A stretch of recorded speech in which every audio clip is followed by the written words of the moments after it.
If you love Baltimore sports, you'll love WNST.net.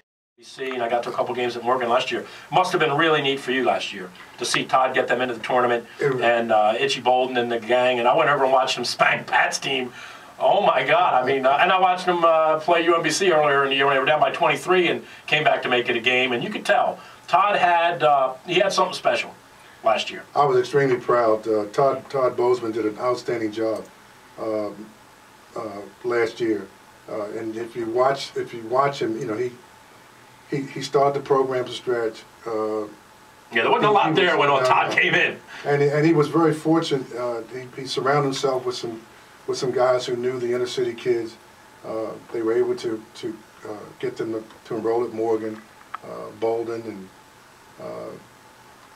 Holmes, those kids. So, you know, but I think he did a fantastic job. He ran an offense that gave them great freedom. You know, he did not restrict them as they can offensively. Shoot, they can defend. Right. You better. I used to say this last year. I said when they were at Towson, if you think you're going to roll the ball out on court and Morgan State's going to, put their tail between their legs, you better come to play tonight, or Morgan State's going to hurt your feelings. Yeah, you know, I saw Todd. He was out one day recruiting. He was down at Digital Harbor, looking at the young guard Jackson, who eventually signed with Coppin State University.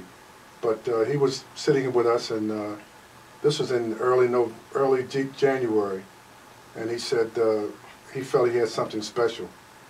He said they got a bad draw against Oklahoma because they could have.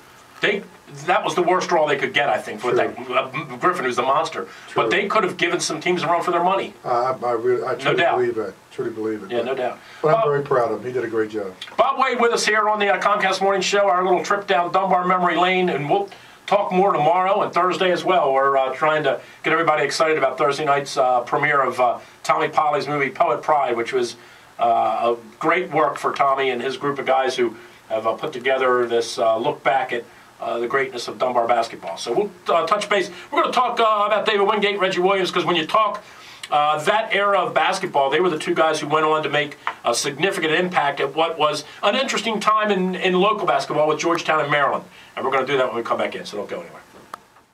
If you love Baltimore sports, you'll love WNST.net.